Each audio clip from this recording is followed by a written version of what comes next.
and Yes. staff will attempt to project his screen. Thank So you. wish him well, please.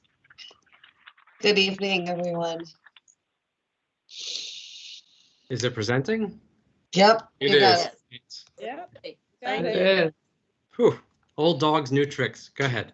Must be Good gifts. evening, everyone. This is Laura Ohanian. I'm the Director of Differentiated Learning, and I am joined by, go ahead, Dennis Dennis. Jutras. I'm sorry.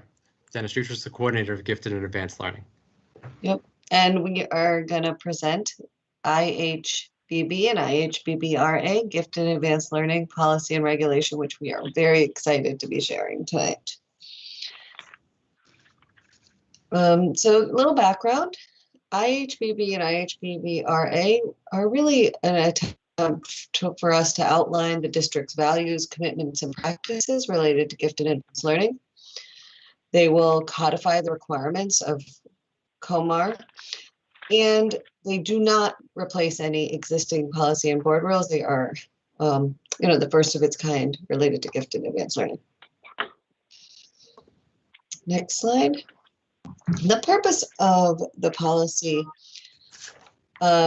is to ensure that, we are acknowledging that there is gifted, advanced, and talent development learners in all schools, in all grades, and that they come from all student populations. We're really focused in, which includes our twice exceptional or special populations. Through this policy, we will establish formal identification, including universal screening, articulate services and supports, embrace the need for purposeful and sustained professional learning, and embrace the annual reevaluation and reporting protocols with a commitment to the principles of equity and excellence. I will note too, if you'd like a little bit more detail on our policy committee process and the edits we've made, you can find those in the appendix slides 14 and 15. All right. Okay, the next 3 slides, we're just going to address some of the key terms, but the policy itself actually highlights, I think, at least 20 key terms, but we're going to limit it because we all have other things in our lives. But the first key term, we want to make sure that people understood ability, because 2 of the things that we're looking for in formal identification in most of the tiers are ability and achievement. So the key thing to think about here for ability is the potential to perform. That's the language in COMAR. That's also the language at the federal level as well. And achievement is much more typically associated with those things that we think of when we're thinking about nationally normed reference assessments, whether that be PSAT, SAT, that could be iReady, that could be MAP, that could be the new state assessments as well. But we're looking at things that are normed. We're measuring students' achievement levels, typically, definitely in ELA and in mathematics. Advanced learners is one of our 3 tiers of formal identification. It requires that we're looking at ability and achievement scores that fall generally within the 80th to 89th percentile on a nationally normed assessments, whether for ability and for achievement.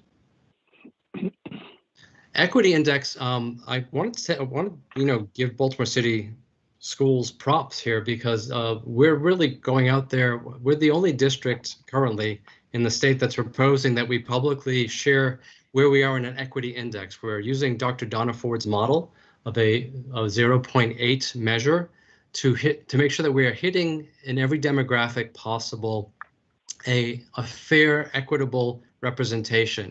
Nationwide, we all know that it's students of color in particular, and students of poverty, especially if they're students of color and in poverty, are very likely to be missed in any kind of assessments that you're doing. So part of our obligation is to annually report out using this equity index. And we want to report this at the district level, but also by school, so that everyone is aware of what needs to be done to make sure that we are reaching every student who should be identified and providing them with supports and services as appropriate. Gifted learners is our second tier of the 3. And again, this is using norm referenced ability and achievement scores, and these fall in the 90th to 99th percentile in general. Individualized learning plans, ILPs. Again, one of the things that stands our policy head and shoulders above other districts is a commitment to create these individualized learning plans, which are asset-based tools that are meant to basically be done in conjunction with students and their families, not done to students and their families.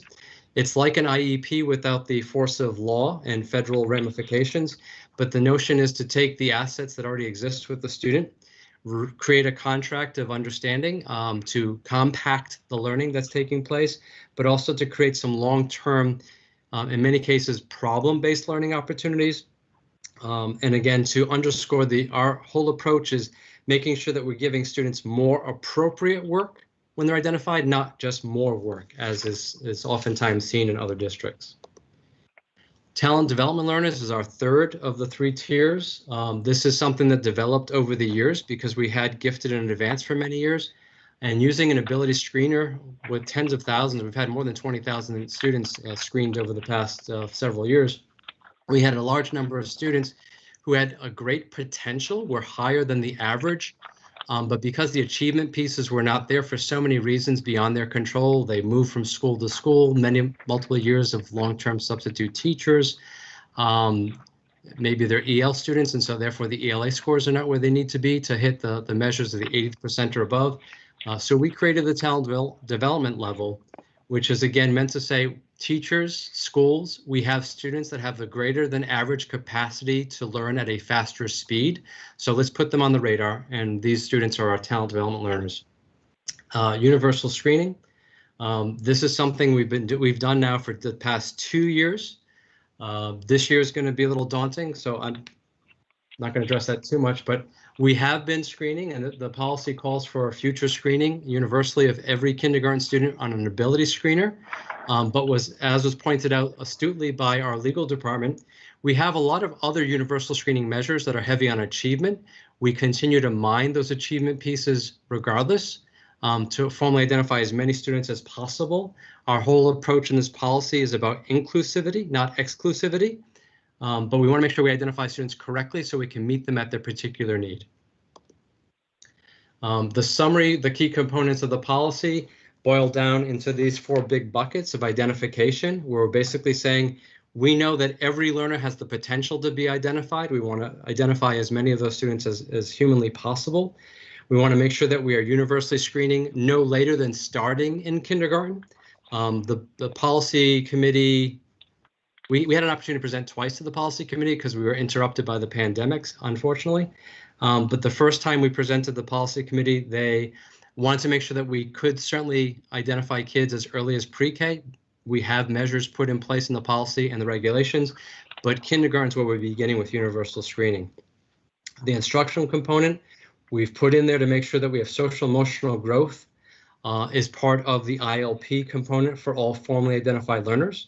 We want to make sure that the experience of these learners is built around a heterogeneous classroom, because we're never going to be able to formally identify every student correctly. But if we're bringing in resources and supports to a heterogeneous classroom, every student has the capacity to benefit from the exposure to these gifted curricula, regardless of whether they're formally identified or not. We are requiring that ILPs be put in place for all formally identified learners at all 3 tiers, gifted, advanced, and talent development. For professional learning, we've put in writing that the district is responsible for making sure that we have synchronous and asynchronous learning opportunities, including online learning modules that continue on and involvement in district and statewide conferencing. And finally, I referenced earlier, we're committed to an annual evaluation that goes before the board. We're laying out all of our pros and cons out there for consideration, but we are an ongoing process. I will also indicate the fact that as part of a preemptive piece of that program evaluation, we did have the opportunity to present our draft plan for the policy and regulations to our peers. We're put in a group of 6 districts, and we shared it out, and I'll mention that on the feedback slide at the end. Great, thank you, Dennis. So I'd like to discuss the purpose and key components of the regulations. So they establish the procedures for formal identification, provide detailed expectations and opportunities for formally identified learners, explain the school level and district level responsibilities, lay out the components of the annual and public evaluation, and authorize the creation of city schools gifted and advanced learning implementation plan, which will be a family-friendly document that provides the most up-to-date information and resources and supports for families related to gifted and advanced learning. Okay, and the final slide before questions is just to share back the fact that the upside of being delayed on presenting the first reader is that we've actually had a couple of chances to solicit lots of feedback. We had prepared ourselves to go before the board back in March. And so we had solicited hundreds of feedback opportunities from principals and from students and from district leaders and many of the groups that you can see under the engagement partners that are listed out. And we had all of that prepared. Then as part of the going back to the policy committee, we had the opportunity to go back and solicit additional feedback. And also between those two policy presentations, we had the opportunity, we volunteered, Baltimore City volunteered to be one of the first in the state to be peer reviewed for what we're doing for gifted and advanced learners. So we're one of the first 8 districts in the state as required under the new COMAR. And we were positively evaluated. In fact, in the appendix section of the PowerPoint presentation is a link to a, 20-page breakdown of how we match and align with COMAR and the feedback that we were given and some of the next steps that we've laid out. But we were included in that peer evaluation where the counties you see listed. So Baltimore County was involved in that, Frederick, Hartford, Howard, Prince George's. We've also shared this out with Calvert and with Anne Arundel. We also had the state coordinator for gifted sat in on that peer evaluation. So we have the state as well as peers who have read through our draft policy and regulations and found it to be very much in accordance with not just the spirit, but also the letter and the spirit of the COMAR and federal regulations. Comments and questions?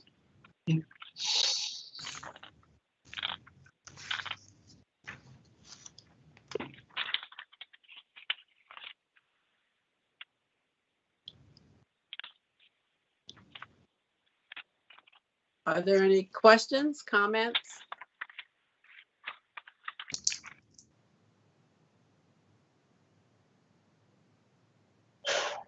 I just want to say thank you for the appendix.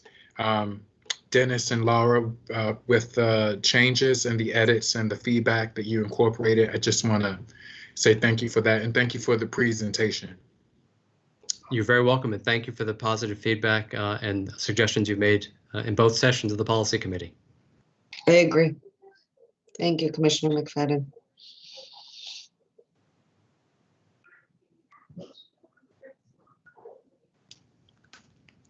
I'm going to ask if anyone else has a comment, because the presentation screen is still up, so I can't see if you're raising your hand, but if not, just let me know. I can fix that. Okay, Sorry. thanks. Okay, no problem. Okay, well, seeing none, thank you. Thank you for the presentation, and I would agree that the appendix is really an important portion of that presentation, so I hope everybody does take time to look at it. And again, even though there was a great deal of public comment, there's still, if you would like to add anything else, please, you have the information that you can still send that information in. Thank you. Thank you very much. Thanks for your work on this, folks. Thank you. So I'm going to, at this point, move into the consent agenda review. Just a reminder that we are not voting at this time. I'm going to review the agenda. Board colleagues, if you wish to remove something, please let me know, and also indicate what your question might be so that staff can be prepared to answer that one. 8.01 is already been moved because that is an item that we want to pull in order for our student commissioner to participate. 18.02 policy BLA interpretation. 12.01 new teacher center. 12.02 supplemental instructional materials. 12.03 Wisconsin Center for Education Products and Services. 12.04 Seesaw Learning. 14.01 Infinite Campus. 14.02 Comcast Business Communications LLC. And can we pull that? Yes, and your question? I would like the public to hear more about the Comcast program. Okay. And 19.01 Imagine Me Ministries Incorporated. I'm good. Okay, so we have 8.01 and 14.02 are pulled. And we will move to public comment. Thank you. We have speakers, as you know, from recognized groups have the opportunity to speak for 5 minutes. And first we have Corey Gaber, who is representing the Baltimore Teachers Union. Good evening, members of the board, and thank you for the countless hours of unpaid work you all do on behalf of city schools, on top of your other jobs and responsibilities. Tonight, I'd like to speak about good intentions, unintended consequences, and a simple change that could result in superior teaching and learning during virtual schooling. Synchronous or live and asynchronous or on-demand instruction have their pros and cons. Asynchronous instruction offers increased accessibility and flexibility for students, families, and educators navigating impossible schedules and conflicting responsibilities thanks to the failures of our federal government. Synchronous instruction maximizes face-to-face time, which is essential for relationships in certain learning contexts. There are understandable reasons for favoring a balance that emphasizes one over the other, and whatever choice we make carries with it certain benefits and sacrifices. Further complicating this dynamic is the desire to protect the privacy of the young people who will soon be spending much of their days connected to screens and videos. By mandating teachers to record and store their synchronous lessons under a series of privacy-protecting guidelines, the district is attempting to get the benefits of synchronous and asynchronous instruction at the same time. Despite the best of intentions, the outcome of such a mandate will be an inferior educational product for all students and the jeopardizing of employee privacy. Let me explain. The preferred recording method, according to district guidance, is to record only the teacher's live classroom presentation and then cease recording before there's any student participation. Imagine attempting to teach in these new circumstances with unfamiliar tools and technology, challenges galore, and having to divert your attention away from the young people in front of you to constantly start and stop the recording. This is a simple task that folks could get used to if their manner of teaching was a majority lecture model. We know that this old school pedagogy is ineffective for live instruction, and furthermore, would be eviscerated when rated using the new instructional framework, which district leadership has told teachers will be used to guide lessons throughout distance learning and teaching. IF 3.0 prioritizes frequent student-to-student talk from the beginning to the end of the lesson, which, if properly executed, would be a massive distraction to constantly turn on and off your recording. By pulling a teacher's attention away from their main priority, we will create less efficient and effective lessons for the students in attendance. Now consider the experience of a student attempting to learn from a video that is constantly jumping chronologically from time to time with all the rich conversation missing. It would be like watching the chopped and screwed Houston mixtape version of an actual lesson. What are we left with? An inferior synchronous product and an inferior asynchronous product for students. And that's not all. While this scenario would protect the privacy of the live student participants, it still leaves the teacher vulnerable to their images and that of their homes and family members being shared publicly. We know of multiple instances in the spring where students took screenshots and videos of teachers and peers in less than flattering moments and shared them with friends and posted them on social media. Was this the norm? No, but the kids will be kids, and the damage such an action causes, even if infrequent, can be severe. You know, even a couple teachers I heard from today mentioned times when on the video, a parent in the background, when a kid was not immediately muted after they were still answering a question, you could hear a parent sharing their credit card number while ordering lunch, which would then be stored in the cloud. If there are opt-out forms that those kids sign off on. There's another incident where, you know, parents potentially cursing in the background, which could then again be stored and shared by other students, which is alarming. Another possibility suggested in the district's guidance is to record student interactions, but if a teacher chooses this route, they must take multiple burdensome steps, including sending a written notice and opt-out forms to all students each semester, logging the results in Infinite Campus, creating alternative participation grading systems for certain students who cannot speak out loud during lessons, issuing lengthy legalistic disclaimers at the beginning of every class, and constantly checking oneself to ensure they haven't revealed any personally identifying information in the course of their interactions. The absurd consequence of this route is that many students actually attending classes will not be able to verbally participate in the synchronous instruction if their parents opt them out, at which point the entire value of live lessons is lost on them. Moreover, the family guide that is supposed to inform families and students of their digital privacy rights has not yet been made available. Here's the good news. These complications are unnecessary and simply solved for most classes. We already have asynchronous videos for literacy and math, Great Minds lessons, being made available to all city students and their families.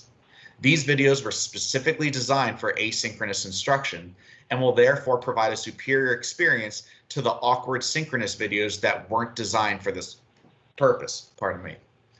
Used in tandem with office hours and other small group instruction happening throughout the week, we can provide a superior educational experience to students who miss classes relative to the aforementioned alternatives, all while better protecting the privacy of both students and educators.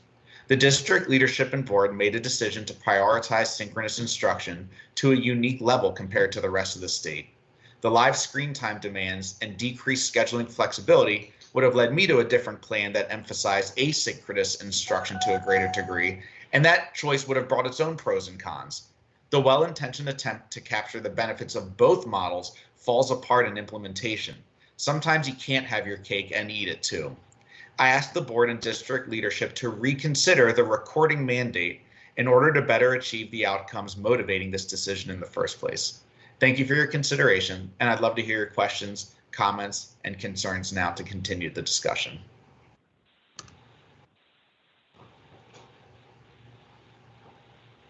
Thanks a lot, Mr. Gaber. If folks wish to send you some comments, I'll ask that they do that. You know, during public comment, we are listening, but we are not interacting at this time, but thank you. Our next speaker is Ms. Linnea Cornish, who is representing the Parent Community Advisory Board.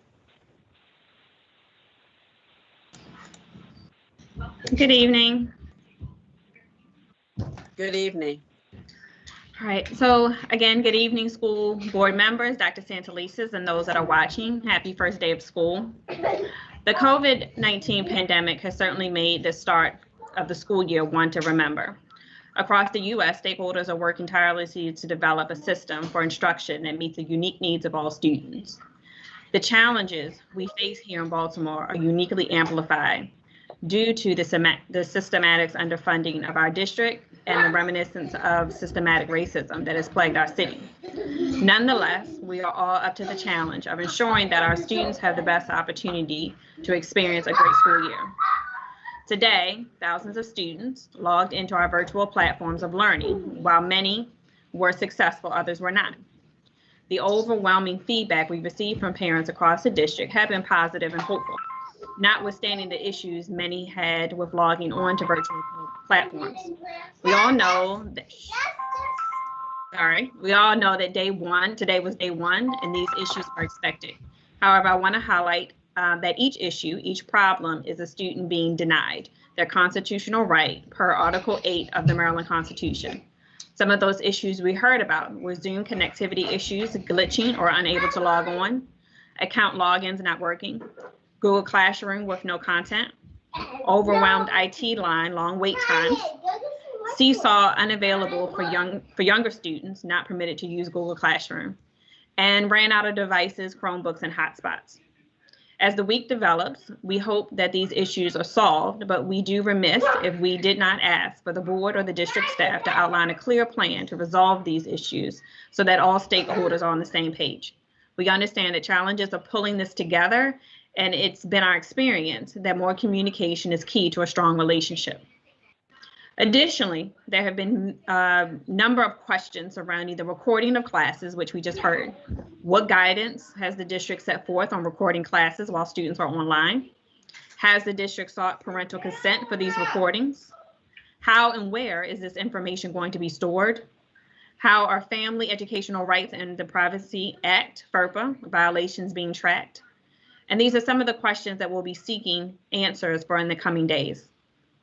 Also, PCAB is very discouraged by the lack of stakeholder and outreach engagement when developing the plan for school learning centers. This oversight is a microcosm of the systematic problem with communication that parents and community members have been advocating for years. We truly understand the urgency and necessity of such a program, but neglecting parent and community input in the development of such a plan strains the relationship that folks have with the district.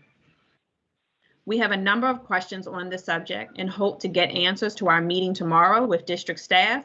But moving forward, plans for students, parents, and community members should be made with us, not to us.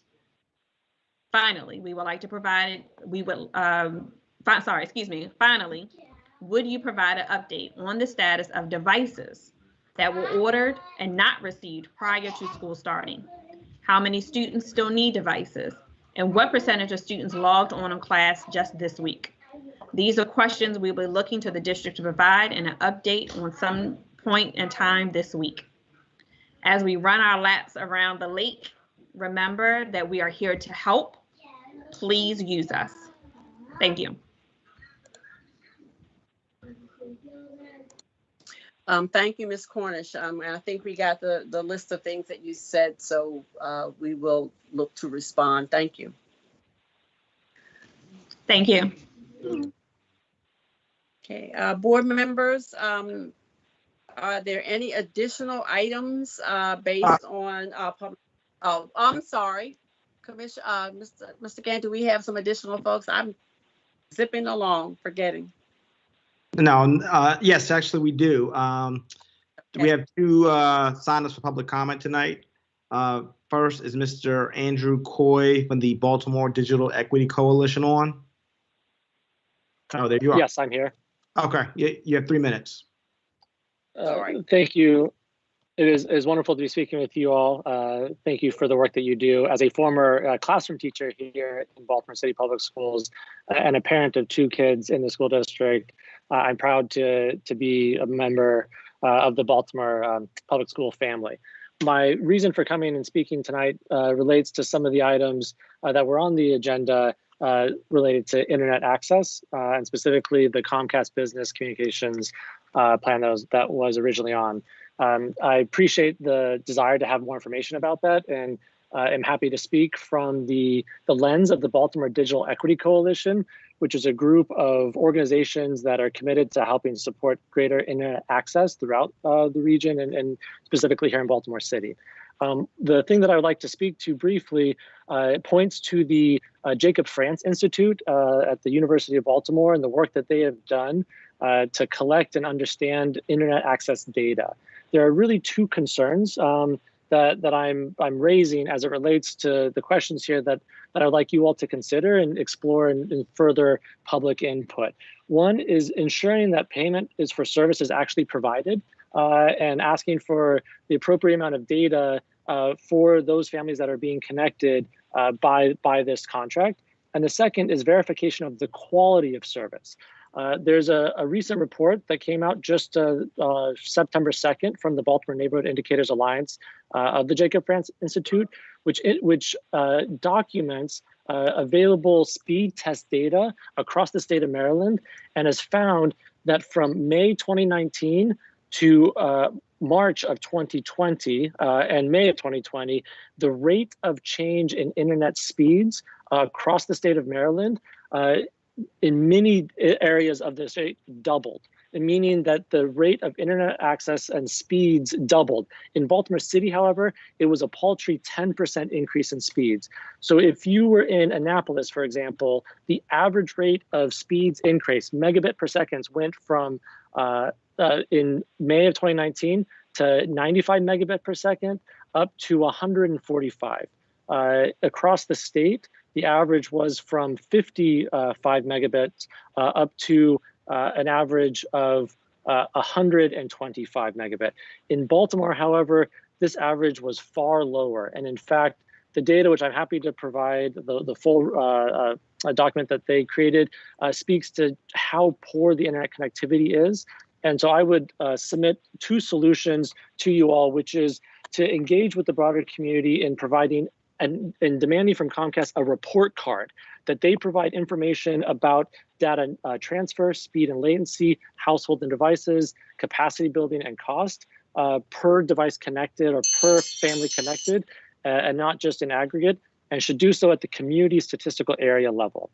I'm happy to provide more information and speak to this and welcome the input from broader community that has been requested. Thank you.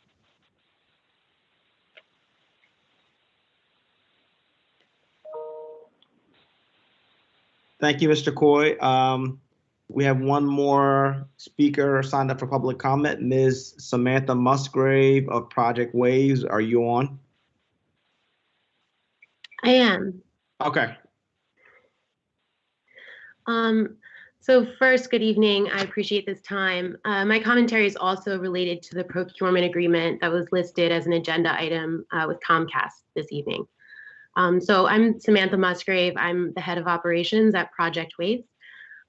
Project Waves provides free high-speed internet access to historically underserved communities across Baltimore City.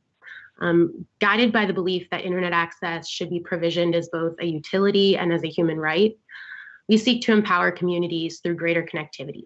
As COVID-19 shutdowns swept through our nation in the spring of 2020, we saw Baltimore City students face an unprecedented challenge. More than 24,000 students were unable to access virtual classrooms due to a lack of internet service or appropriate devices, which were required to learn online. So with Able Foundation funding, Project Waves partnered with Baltimore City Public Schools to launch a pilot of our program, which was geared toward rapidly connecting students to free high-speed internet access and allowing them to fully participate in the classroom. Between May and August of 2020, we provisioned this free service to 68 households, which translated into hundreds of Baltimore City school students being connected to our high-speed internet network. The success of our pilot project resulted in really life-changing outcomes like this one, which is expressed by a parent living in Lakeland. Quote, "The program has made a great difference. I am not able to teach my son, but I know that I have Waves, and my oldest helps her brother, and both of my kids now have contact with their teachers who teach them online and help them with their assignments through their computers that you guys have provided to us." As our team has extended service in 4 Baltimore City communities this summer, Comcast has concurrently demanded large payments to continue providing service under the Internet Essentials program. Asking for anywhere from $650,000 to $835,800 to keep families connected, Comcast is seeking to continue what they do best, which is increased revenues with minimal effort. Baltimore City students deserve a better deal. There's a better deal, both in design and in choice. Here's how. Internet service providers have to be held accountable for the manner in which they connect households to their network. Connectivity cannot be dependent on address in a city where thousands of students move several times per year. In addition, the school system must hold internet service providers accountable for the quality of service being provided under a contract like this. Despite numerous attempts to obtain quality of service data from Comcast representatives, including the regional vice president of Comcast, Misty Allen, during a public city council meeting on August 27th, Comcast has failed to report on the speeds being attained under Internet Essentials. Experiences reported by students and educators alike suggest that the Internet Essentials program does not provide adequate speeds to remain online in virtual classrooms. This spring, Baltimore City schools faced a reckoning in which dozens of households and hundreds of students were provisioned internet service at no cost to their school system through Project Waves. Today, we're considering the more massive investment of taxpayer funds into a no-bid contract with a corporate partner who's demonstrated a track record of making bad deals just like this one. Baltimore City school systems can be a more effective steward of these public funds by ensuring this homegrown problem, one which mirrors racial and socioeconomic divides, is solved with homegrown collaborative efforts that include transparency and accountability. The digital divide in Baltimore is not new. In a city where more than 34% of households lack internet access, it's incumbent upon partners like Baltimore City Schools to invest in long-term solutions which address connectivity challenges that are currently magnifying deeply entrenched gaps in our public education system. I implore Baltimore City Schools. If you can get your last statement, because your time. Yeah, this is it. Sorry. We just implore you to consider the nature of this agreement with Comcast and to take a broader view of the options that are before you, because our students depend on the outcomes of decisions like this one. Thank you.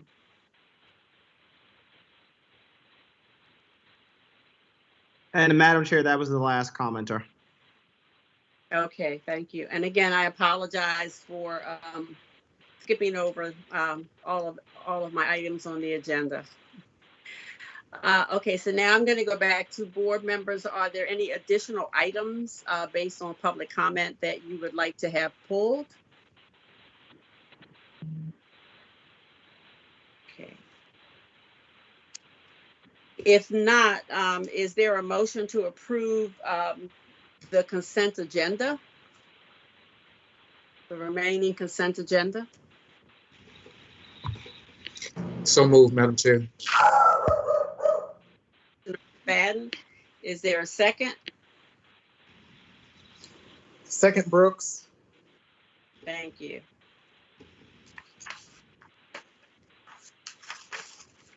And those in favor, Commissioner Bondima? I think she mouthed yes, Commissioner. Dr. Bondima, you're muted. Okay. Yes. Commissioner Brooks? Yes. Commissioner Frank? Yes. Commissioner James? Yes. McFadden? Yes. Commissioner Reed? Yes. Yes. Okay. Commissioner Richardson? Yes. Commissioner Roberts? Okay. And I'm in favor. I'm in favor. No one is opposed or abstained. So it's 9 in favor. So the consent agenda is approved. Going to go back to item 8.01. Is there a motion to approve item 8.01? So moved. Which is the PCAP recommendation? So moved. Reed. Thank you, Commissioner Reed. Is there Second, a second? Second, James. Thank you. And those in favor, Commissioner Bondima? Yes. Okay. Commissioner Brooks? Yes. Commissioner Frank? Yes. Commissioner James? Yes. Commissioner McFadden? Yes. Commissioner Reed? Yes. Thank you. Commissioner Richardson? Yes. Commissioner Roberts? Yes. Commissioner Sykes? Yes.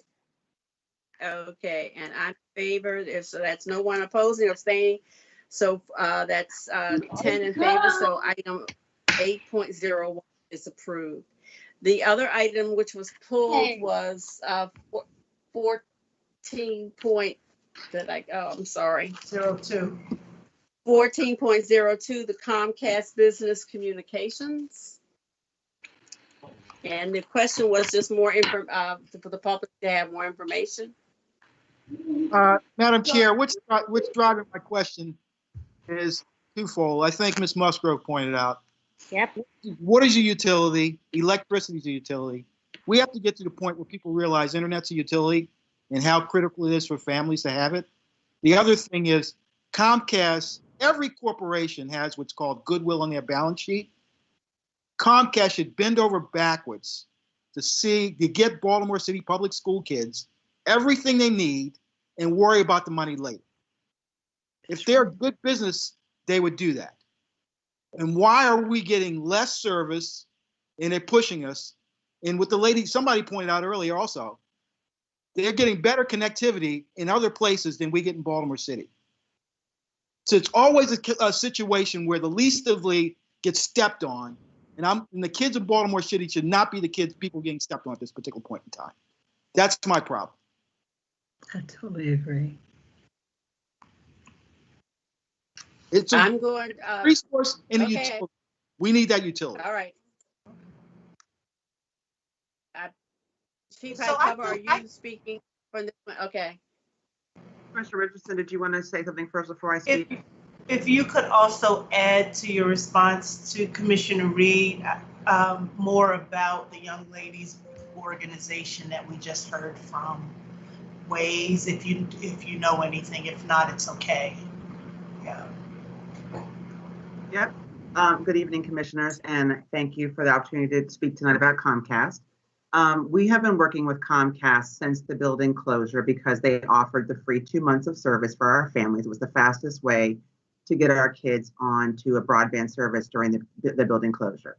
During this time, we've been negotiating with our Chief Legal Officer, Josh Sivan, myself, and Monique Sims, our partnership manager with Comcast, on the terms and negotiation for the contract. I understand, Commissioner Reed, your concerns about the gigabytes and the speed at which they provide service, but we have a guarantee from Comcast that the same service they're providing for across the state and in fact across the country is the same service that we're going to be getting. And they're guaranteeing us that up to 3 or 4 families in a household can actually access internet for virtual learning using those speeds. Now, we will have our IT department, and I'm happy to partner with the Jacob France Institute to then continue to verify if the families are actually receiving those speeds, so we make sure that they are getting the service that they desire, they need. I will say that when we got families on the internet, Comcast gave us an approximation of approximately 6,000 to 7,000 families that have gotten on internet through the Internet Essentials program. We have been working to verify those numbers with Comcast and with our own internal processes. That is why if you look at the contract currently is around 3,500 families have been able to get on. We are still working to verify those numbers. But the contract does guarantee that up to 7,000 families can get on. So when we find additional families that are on, we can keep them on the program. And let me be very clear about something. It is important to note that because we have a significant number of families who are already on, the IT department, our consultants, the whole team look through and said the best way to keep kids on for internet is to keep their broadband connected. Now, we all have T-Mobile hotspots as well. It's a braided strategy, and I'll speak to Project Waves in just a minute, Commissioner Richardson, about that. But it has to be a braided strategy. And I agree with you 100%. It is a public utility. And the district has to do what it has to do right now to make sure that our families can be connected and that our kids have internet. But at the same time, we are at a space where we have families who are already on broadband. We're trying to keep them on for the school year. We had the contract go through June originally. There was a comment about the difference in price in the contract. The contract originally went through June at $650,000. We decided to keep the contract on through September, only to allow for summer school for the very reason if kids cannot stay on, if we're so close, if kids need to stay on virtual learning, we have that option instead of having to go back and do it again for summer school. But again, it is an up to, and we have the option to back out of the contract. If we go all in person next summer, we may not need to go that far, right? But the idea is giving us the space and flexibility to take up to 7,000 families, and that's households. When we say households, that could be 2 kids per household. So you're talking between 14,000 and up of families' kids that are actually on internet through this strategy. So That's the point of this strategy. I will also add that Project Waves has been a fantastic partner to us, working with the Digital Equity Coalition and working through this. They received a grant from the Able Foundation for approximately $38,000 to support their pilot project, so we could see if it actually was a strategy that would work for our braided internet strategy. As Samantha Musgrave testified, between 64 and 68 households have been connected right now. So if you average 2 per household, that's roughly 120 or so kids that are on internet. While we believe in this pilot and we think we can expand it in the future, right now it doesn't meet the full need that we need to keep kids on broadband right now to really connect to virtual learning. We are going to continue to work with them. I would love to see that next summer, next year, we have 10,000 more families that are on that Project Wave strategy, where we're basically blasting off an internet signal from a site like school or whatever into the community, bringing the work into the household so they can actually connect to the internet. But right now we have 68 households that have gotten on. When we estimate that from the ABLE survey done 2 years ago, it was 20,000 families or households that needed internet, and we suspect that that's much higher. Again, we are still doing our due diligence to make sure we know the accurate numbers. We'll be able to come back with those final numbers, just why it's an up to contract, so we can get to the point of being up to. Chief Shiven, do you want to add anything else about the contract negotiations? No, only to emphasize your up to point. So effectively, we're paying only for families that use the services and that we verify have students enrolled in city schools, and we pay at a very clear level of $9.95 per month after the 2 months free under the Essentials program.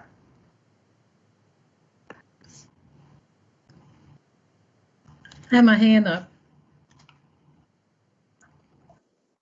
Go ahead, Commissioner Dima. Okay, I would be remiss if I didn't make a statement. And I'm listening to the work that you're doing, Tina, and I think it's outstanding. But it is a sin and a shame that we've been begging Comcast for a very long time.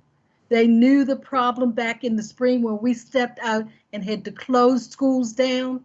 And the money, and you know, I'm really getting angry about this, because the money that individual homes with people who do not have kids in school, the money that they pay Comcast ought to be able to supplement the money for students and the money that they need for students who don't have any Comcast in the home. Because some people in Baltimore are paying $200, $300, $400 for Comcast, okay? And they're making a fortune off of Baltimore City, and Comcast has always been a problem. And it angers me that the kids who are in the greatest need in the state of Maryland, we have to deal with all of this when they could solve this problem right away. And look, I hope they're listening. I have no problem saying that. And this is me, the board member. This is not you, Tina, speaking. This is not you. This is me. They should have solved this problem in May or June, knowing that this was going to be an issue in the fall. And we have kids who really need it desperately. So I hope they're listening to me. They could solve this in a heartbeat. They're making billions of dollars off of people and citizens in Baltimore. And as a matter of fact, some of our poorest citizens are paying $300 and $400 for Comcast. So, you know, when I listen to this, I need to say that. And I'm finished. I'm off to whatever. And hi, this is I'll Commissioner stand Brooks. by what I'm saying. I will say, just say that if you were able to join the city council hearing around internet, Comcast was actually at that hearing and heard very much of what we're saying right now. So please know, I know we're saying this. It is an issue that actually is going to take more than just city schools in terms of the advocacy, the amount of advocacy to bring about the kinds of changes that we're saying.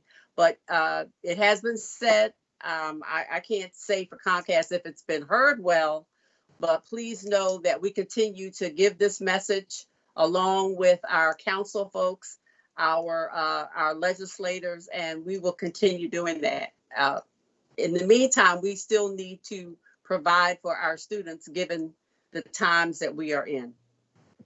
Well, I think board members ought to unite and make a statement, because this is the first day of school, and we have kids out there that the Tina's team and everybody's team is working extremely hard to make sure these kids get what they need.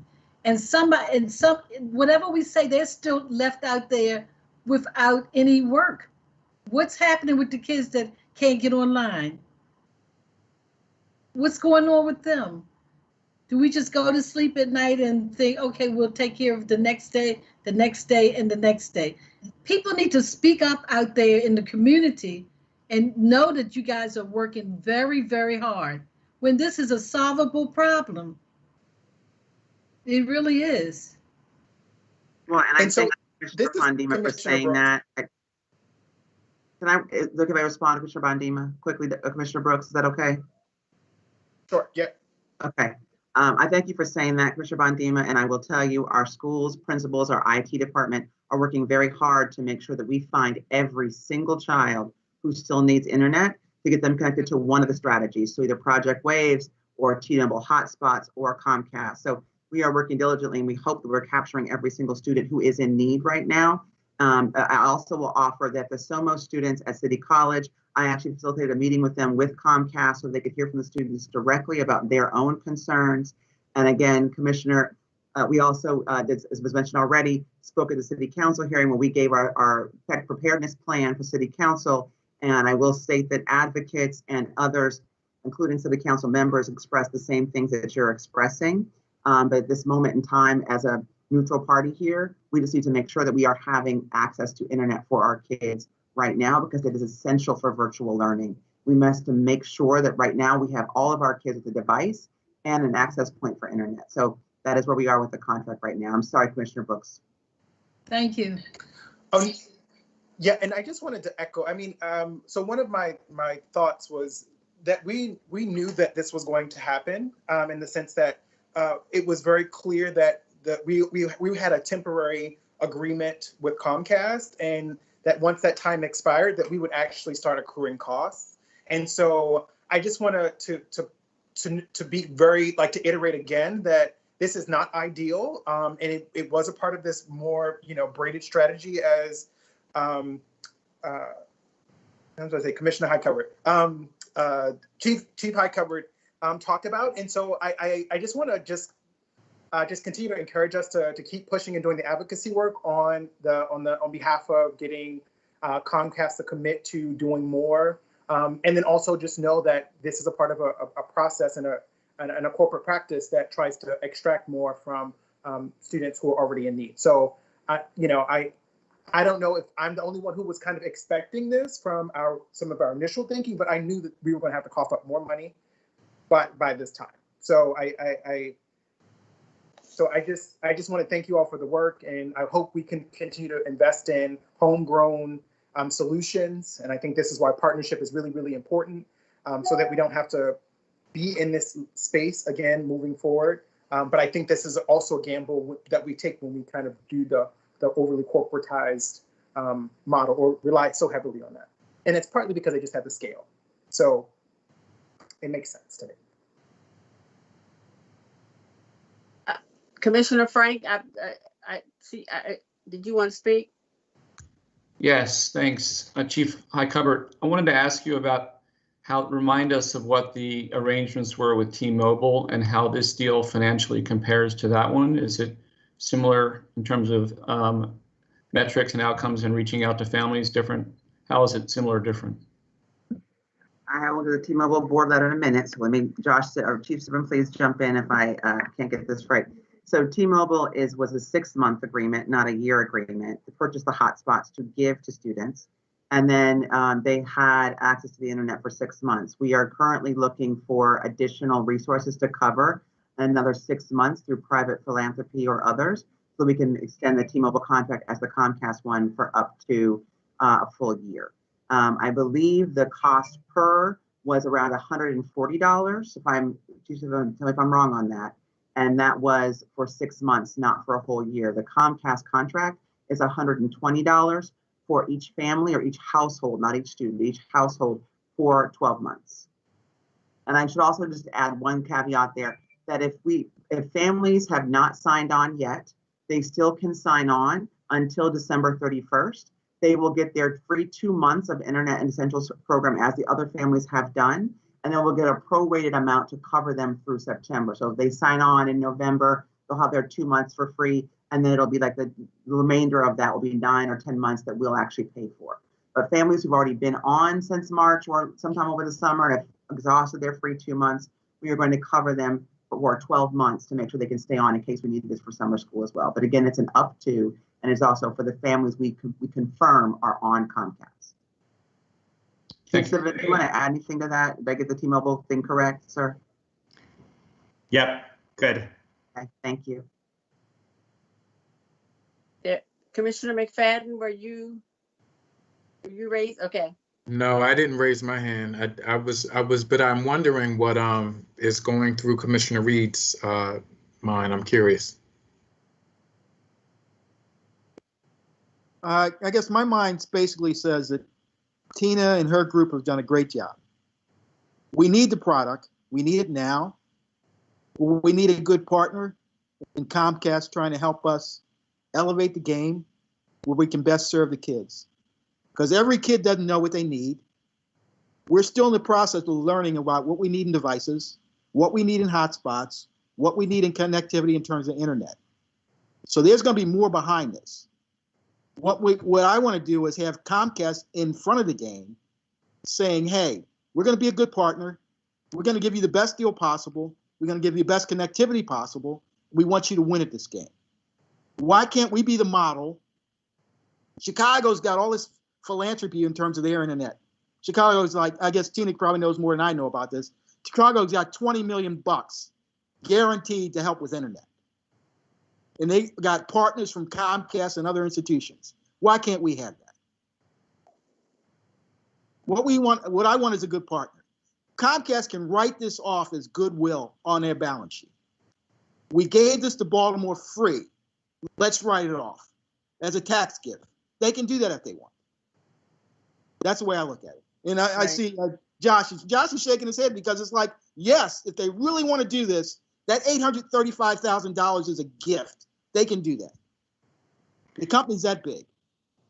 And one of the reasons why you do see us coming now is we've been holding off with the effort that pushing is what we can do. They have made a relatively small donation to the foundation, but I don't think anything precludes them to do more. And we've particularly structured the agreement to make it open to continue that advocacy for more.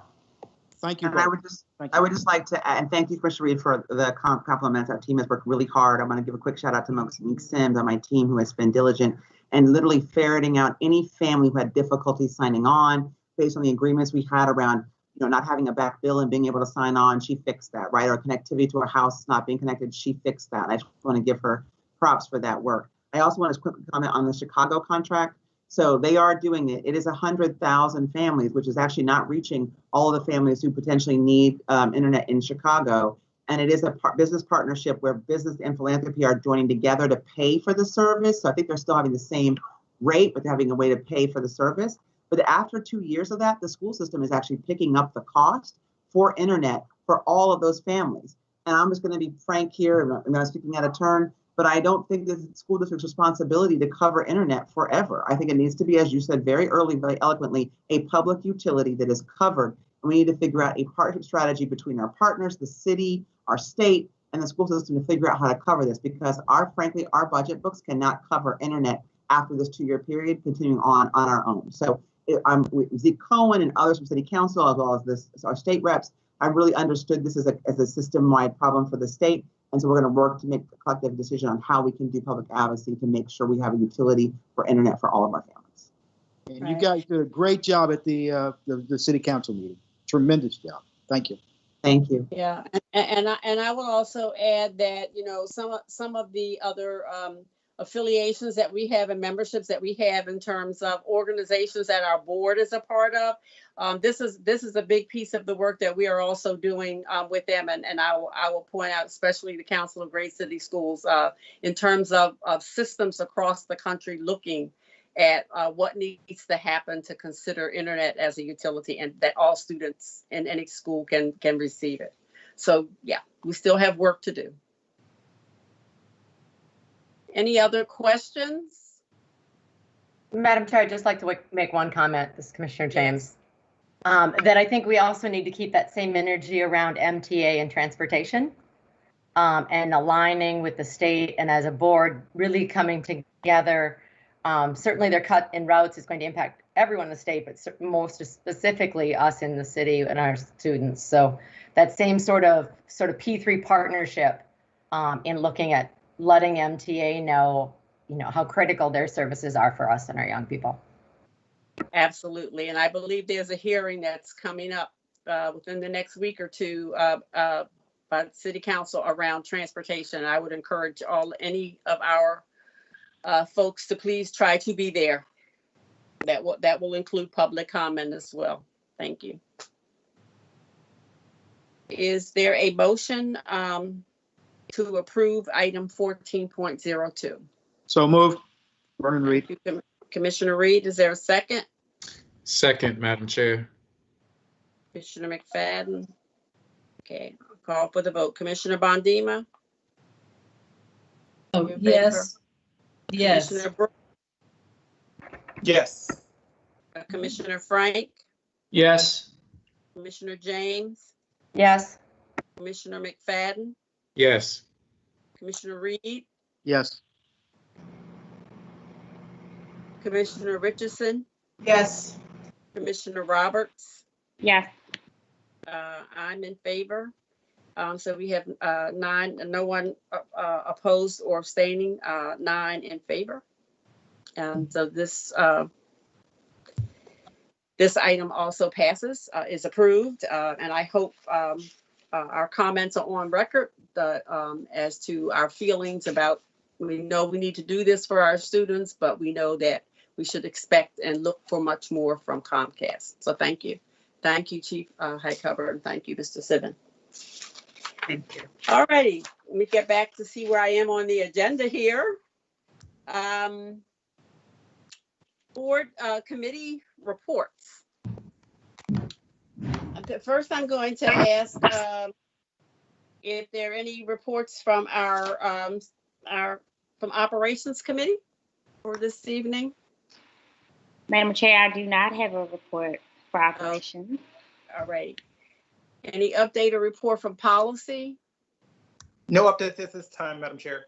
Okay. Teaching and learning. Thank you, Madam Chair. As the chair of teaching and learning, I just want to say happy first day again to everyone, especially our teachers, our principals, all of our staff, our parents, everyone. Y'all, we're going to get through this. And clearly today was not as bad as I think a lot of people were, apprehensive about, but it's a work in progress. Our meeting last week, there were several things that we discussed. School effectiveness review that happens every year with several of our schools, and an attendance update. From that, it is very important for me to stress, and I think this is the attitude of the board, for us to make sure that our young people are present every day in school, on their device, however we're there. It's important that we do that so that our young, hey Sion, so that our young people can continue to grow. And that will help us as we move forward, with the way that, we just look as a system moving forward. That's critically important. And there is something great that I want to talk about. We do have folks within our district, within the Re-Engagement Center with Mr. Roger Shaw, who's helping our schools and our communities in engaging some of our students that have had a challenge engaging in our school programs. So just to know that that resource is out there or within city schools, it was great to hear that last week in the presentation. So I'm just encouraging, parents and school leaders, I know that they know, but if they're having some, trouble or challenge with engaging all of their students, to reach out to our engagement center and with Chief High Hubbard, who was just here, to support in that, because we want to make sure that all of our students are present. And then finally, we had a report from our college and career readiness office with Dr. Pfeiffer in regards to our CTE programming as we move forward. And I just want to make sure that the board is aware that there are going to be some recommendations coming to us to make decisions on within the next couple of months in regards to our CTE programming. Things are shifting, our system is shifting, our population is shifting, our buildings are shifting, and where our programs are, it's critical. When we did our analysis, and there were some communities that had more CTE programming or access to them than others, Dr. Pfeiffer, her team, city school staff is really trying to make sure that all of our programs are distributed well throughout Baltimore City. And so there are going to be some recommendations that come to us, but I also want to remind our partners in the community that there is going to be engagement around the several scenarios that are being recommended to the board. So look out for them on our website, via social media, because we really need the input from our community now more than ever as we move forward with college and technical education programs. We need the input from our public. So I just want to flag that for everyone, know that it's coming, and we need the support of all of our partners as we continue to move forward. And I just want to say that our committee meetings, of course, teaching and learning, policy, I believe operations also, they're open to the public. So please make sure that if you're interested in attending those meetings or listening to what happens in those meetings, we encourage you to be there and sign up for public comment so that we can hear you not just in this public space or this general board meeting, but also in the committee meetings that are public as well. Thank you. And I'm going to also ask if Commissioner James would give us an update from MABE. Sure. Thank you, Madam Chair. Just a reminder to board members that the MABE conference registration is open. And if on a governance level, anyone has any changes to any amendments or policies or resolutions for MABE, those are due by the end of this week so that we can address those in our governance meeting. I also am sad to report that former MABE President Bill Phelan from Calvert County passed earlier today. And he was a leader and a very strong presence who maintained his commitment to his community and to schools in Maryland just unwaveringly throughout his years. And special space in my heart because he and I are both Wisconsin grads and would share an annual watching of a Badger game together. So just we're really mourning the loss of Bill Phelan. Thank you. Thank you. Okay, we are about to do something a little different, and this, since it's the first day of school and the first day of a new year, it's probably a good time to try something different. And so tonight will be the first of what we're calling our board member chat. When our meetings allow, and that is business doesn't get us bogged down up until 7:30. We will allow for a 20-minute period of time for board members to just have an open discussion. Sharing for you sort of our guidelines around this discussion. So this is, for those of you that know the idea of doing a fishbowl, this is a fishbowl event. The board members can talk about any issue or event that they'd like to discuss during this period of time. As I said, it'll be 20 minutes, so we will time it. This is not a time where we will be doing public comment or public interaction. This is a chat between board members. We have invited our CEO to be a part of this conversation, but we are not asking other staff to be involved in trying to answer questions for us. If we have additional questions or follow-up, we will send them to the board exec. And as I mentioned, we will do the chats, any meeting where our business doesn't extend past the 7:30 time. So with that, I'm going to actually open the floor. I will just say to a board member, please just for folks who don't know who you are, just say who you are before you begin whatever idea or thought that you would like to present for others to hear. This is Commissioner Richardson. I actually thought tonight's conversation about Comcast was really good. And I really got to hear my fellow commissioners' passion around this issue.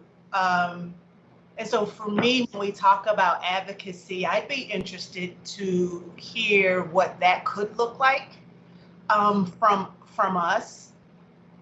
And if, I don't know, anybody wants to jump in, but that's kind of a, I wonder how that would look for us statement from me.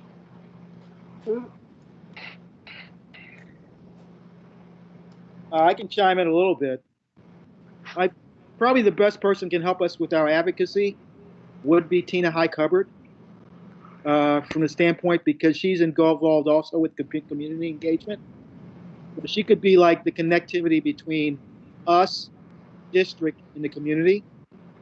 And I would think she probably could be the best person who could serve and point us in the right directions. Because she would know the ABLE foundations, the France foundations, the Andy Casey foundations, that kind of thing. And also, we have Dewana in terms of political groups. So I think politicians, corporations, and nonprofits would probably be a good way for us to leverage what we try to do. And I would think Tina and Dewana would probably be the best two people. Because we don't want to use Dr. J, Dr. S is Dr. J, wrong sport. We wouldn't want to use Dr. Sandalisas as too much. We don't want to wear it down. So I would think Dewana, and this is just my pedestrian opinion, I think Dewana and Tina Highcupboard could help us. Okay, thank you.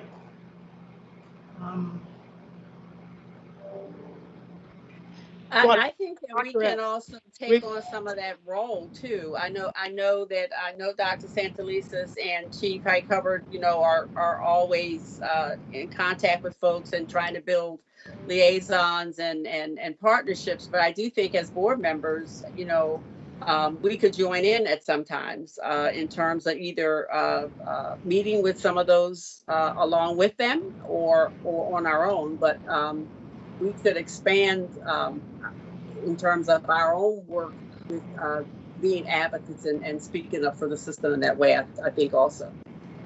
So I think with that, I would say that if the staff, I think the staff needs to know that we are here and are available and are interested in supporting. And so where appropriate, if they need us, we should be a part of their thinking in terms of their own strategies.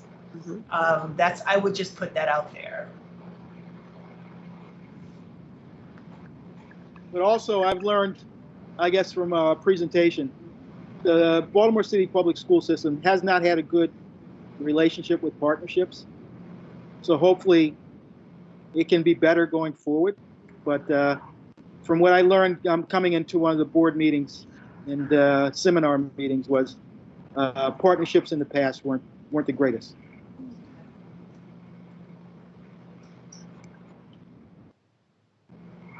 Madam Chair, to that, I'm sorry, Commissioner Roberts. I was just going to piggyback off of something that Madam Chair said, and thinking it just needs to be specificity around what those asks actually look like, so that we are being a partner in the advocacy and not moving the vote forward. That we're not aligned with what the district is asking for. I think that on an individual level, if we're not already as individual commissioners, we need to be more aligned with our local representatives, our delegates, our senators, having those relationships and those conversations if we're not already having them. But again, it goes back to having those very specific asks, those very specific platforms, And I think that's where we can really improve on that, especially if we didn't before, we can do that now. I appreciate that, Commissioner Roberts, and I'm just going to piggyback off of what you're saying, Johnette and Commissioner Reed. I think we could be bold enough as a board to consider adding this to our legislative platform in some way, shape, or form, providing access, internet access, device all of that access. I know that there are other states and large urban systems, particularly in California, where their legislature, and I know that we're strapped, right? And I know that we're in a COVID crisis, and that has economic implications. But I think, just to your point, Commissioner Roberts, just cultivating our relationships with legislators and all of our partners more, to Commissioner Reed, could be beneficial to how we move forward. I think it's clearly important for us to consider a lot of what we are implementing, doing right now in this remote learning space. Some of it should not be forgotten once we're able, to be back in the physical building space. That will mean, in a system like Baltimore City that has been oppressed, right, and underserved for generations of time, not having access to internet and devices, it just exacerbates issues that have existed for quite some time already. So I think that's where advocacy has to be, since we're talking about it, and also just thinking about, and I'm going to be on a soapbox about it, with our governor vetoing the Kerwin legislation, it now puts us in an interesting space, particularly as city schools. Commissioner James was talking about earlier MTA, and we're now even looking at, closing this digital divide. A lot of the things that we are now being challenged by could have been addressed, at least some of, with Kerwin, right? And with that going through. So I think that our advocacy efforts around that moving forward into this next legislative season, I understand economic implications given, COVID and where we are. But back to Commissioner Reed's point, we've got to work together and collaborate. This is where partnership actually can come in a way that perhaps it hasn't historically. Us coming together, uniting, to make sure that our young people, our children, are taken care of, and that we close as many gaps as we possibly can.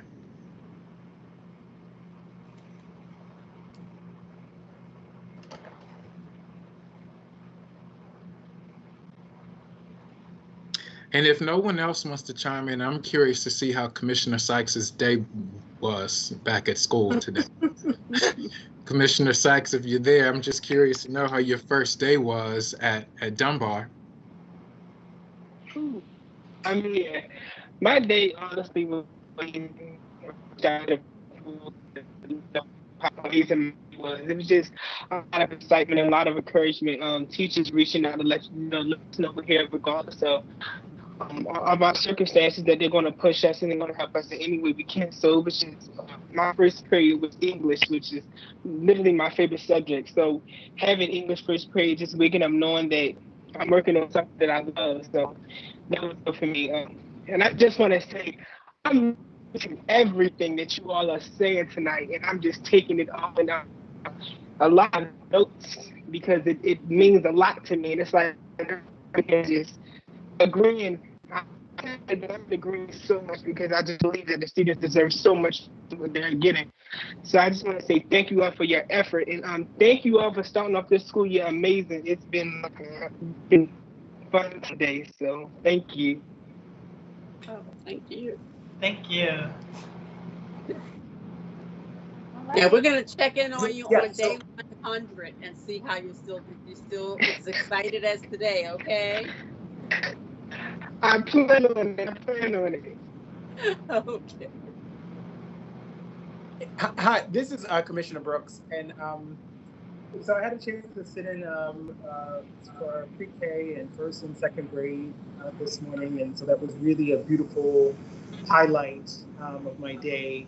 And going back to some of the comments that we heard about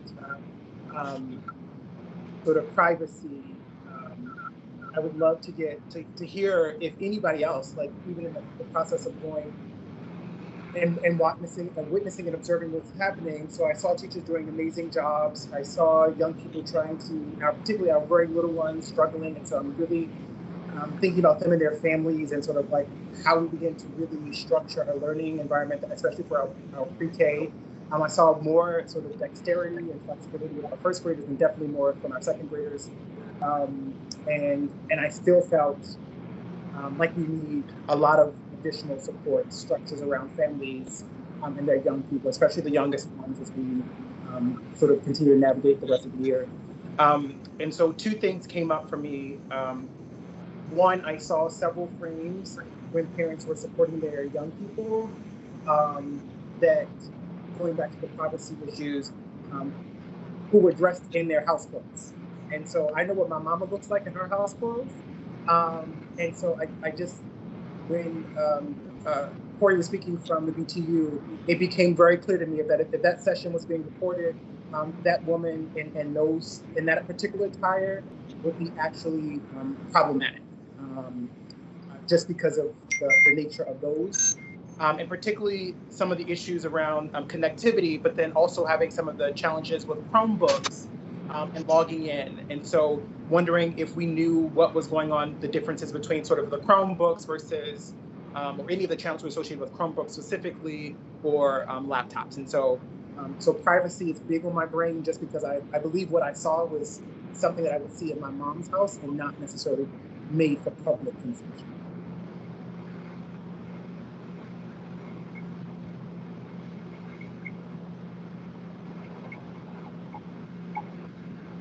Well, I just, while we're talking about our first day observations, I just wanted to say that I was pleasantly pleased with the school that I was connected to. I think Linda, you mentioned it earlier, just the creativity of teachers.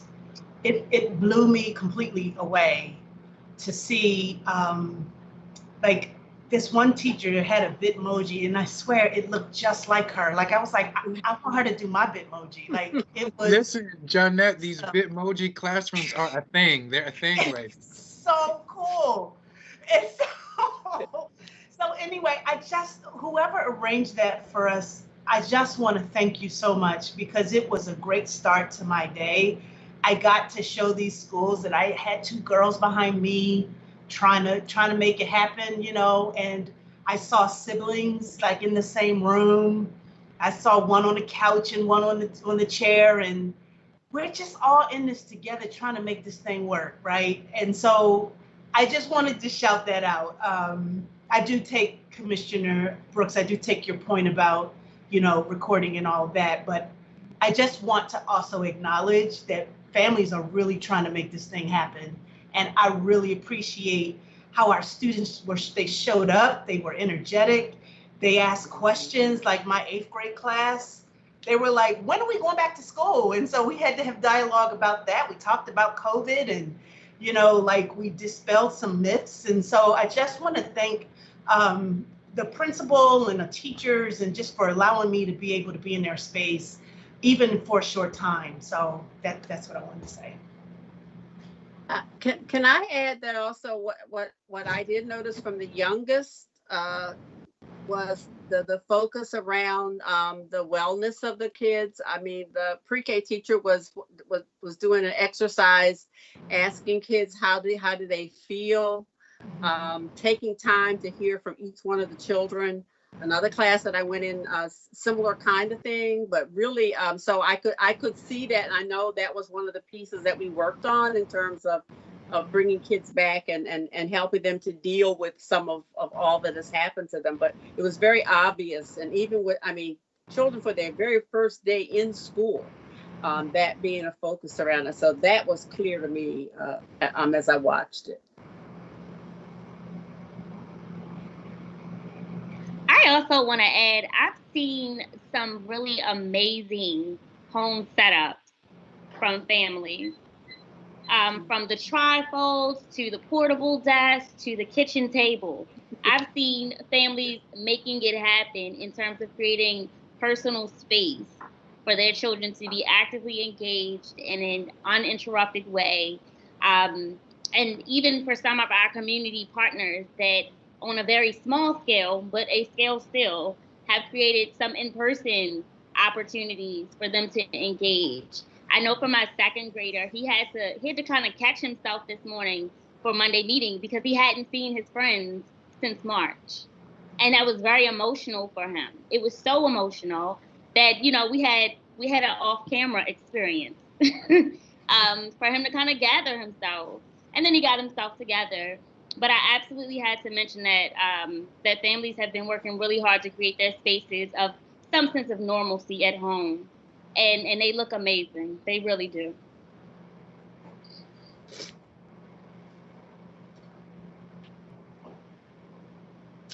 So how'd you guys enjoy our first open dialogue? This was fun. This was fun for me. What do y'all think? Thumbs up, down? You want to do it again? Thumbs up. Thumbs up. Okay. Yeah. If I could add, Commissioner Richardson, just to shout out to my school that I was at this morning as well. I had to see some middle school, and they were just on it. The students were all there. It was, what was hysterical to me was to see the 4 or 5 first graders that were wearing masks while they were online. I was just like, hey, they have gotten the memo. They are COVID ready. But just a shout out to Francis Scott Key and the kids that were there that I got to see and teachers today. Thank you very much for letting me be there. Okay. Anyone? Last chance here.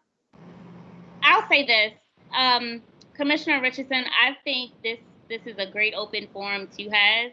I think it's really important for the public to see us engage in this way because they don't necessarily get to see it. There's a lot of conversation, a lot of emails. There's a lot of the process that happens before we even get to a meeting. And so I think it's really important, one, for the public to see us engaging in this way. And we're not remiss on public comment or, you know, the emails that we get plentifully. But as we're being graceful with our students and our children and ourselves during this time, I ask that you're graceful with your board also, because we're also families. We also have children and are also looking out for 79,000 plus students each day. So thank you, Madam Chair and Vice Chair, for creating this opportunity for us to engage in authentic, transparent conversation. Okay. Thank you. Well, thank you. I'm going to remind folks that there are some meetings coming up. Operations Committee will be meeting on September the 15th at 10:30 a.m. These are all virtual meetings. The Policy Committee will be meeting on the same day, September the 15th at 3:30 p.m. Parent Community Advisory Board, PCAB, on Thursday, September the 17th at 6:30 p.m. The next board meeting will be on September the 22nd at 5 p.m. And Teaching and Learning Committee will be meeting on October the 6th at 3:30 p.m. That's another virtual meeting. If there is nothing else, I'm going to ask if there is a motion to adjourn this evening. So It's been a moved, long Madam Chair. day. So moved. Thank you, Commissioner McFadden. Is there a second? Second, Richardson. Okay, all those in favor, thumbs up. Woo! Madam Thank you, Chair. Yes. Madam Chair, Yes. someone just put in that Mason Tucker put that the CCAC meeting is September 14th from 5 to 6. Thank you. And that was not on my list, but say it again. CCAC meeting is September the 14th at 5 o'clock. 5 o'clock, and that's a virtual meeting also. Thank you. Okay. Everyone, thank you for a great first day. Please have a restful evening, and tomorrow morning we'll get up and start all over again. That's Stay right. safe, everybody. And Nice good night. uniform, Ronald. Nice uniform, man. Vernon, you're so kind. You look good, man. Yeah, You look good. and that was quite the photo shoot, Commissioner McFadden. I want you to know I caught Listen, it. it's the first day. It's the first day. It's a big deal.